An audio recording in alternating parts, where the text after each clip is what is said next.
Ассалаумағалейкум қадірмен достар, қош келдіңіздер менің каналыма. Менің каналыма міндетті түрде тіркеліп отырыңыздар. Бүгінгі сабағымыз съемка, яғни тахиометрический съемка деп те атауға болады.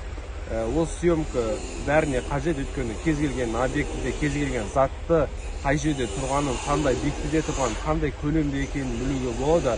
Сондықтан бізге тахиометрический съемка міндетті түрде керек. Оны қалай жасайтынын сіздерге қазір көрсететін боламын. Алдында бірінші тақырыпта сабақта айтып кеткен болатынбыз, тахиометр қалай установка жасау. Біз қазір тахиометрді установка жасап ретке келтірдік. Енді біз қазір съемка жасайтын боламыз.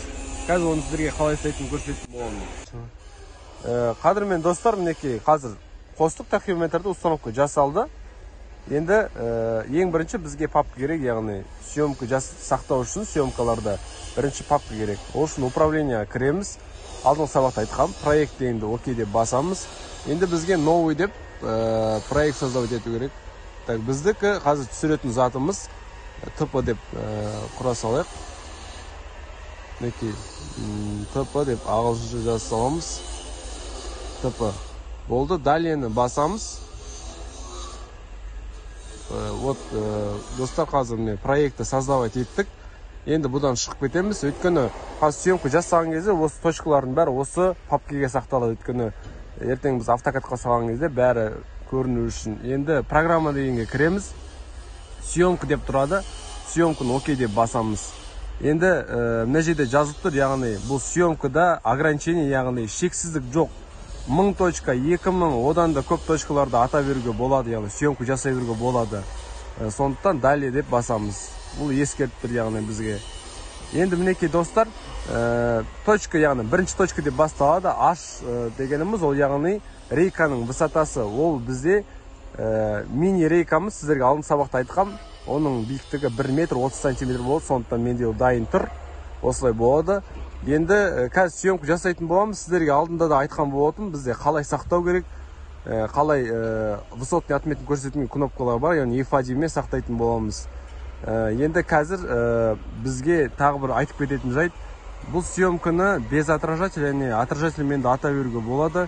Қазір біз отражательмен айтамыз, өйткені қазір бізде рейка бар, сондықтан бұл белгі, бірінші белгі сіздерге айтқан болатын, бассаңыздар, яғни без отражательға ауысады. Қайта бассаңыз отражательға ауысады, бірақ оның высотасы өзгермей солай тұра береді. Қазір мінекей сіздерге көрсететін боламын. Қадірмен достар, мінекей қазір рейканы алдық, яғни біз жаңа қойғамыз отражательный деп. Бізде отражательный болғаннан кейін сондай қойдық. Енді бізге съемка жасау керек. Бұның рейканың высотасы, биіктігі, яғни 1 метр 30 сантиметр. Биіктігін нақты жазу керек, өйткені съемка жасаған кезде кез келген заттың биіктігі қате болып шығуы мүмкін. Сондықтан рейканың высотасын нақты анықтап, тахиометрге сол высотада жазу керек. Енді съемка жасайтын боламыз. Мінекей қазір сіздерге бетон, яғни осының қандай көлемде, қандай биіктікте тұрғанын білетін боламыз.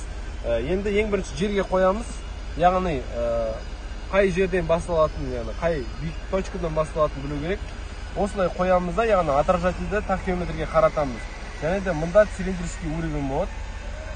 Соған қоямыз.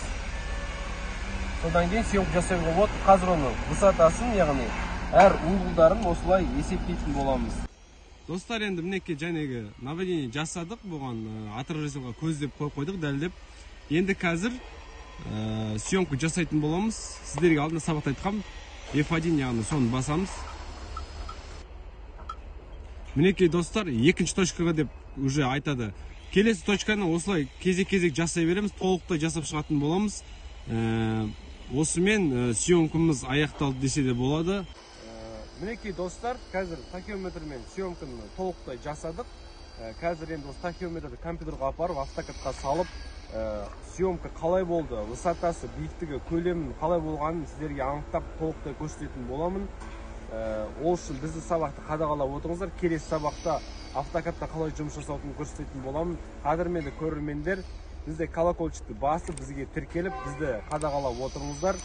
Қоштаспаймыз, сау, сәлеметте болыңыздар.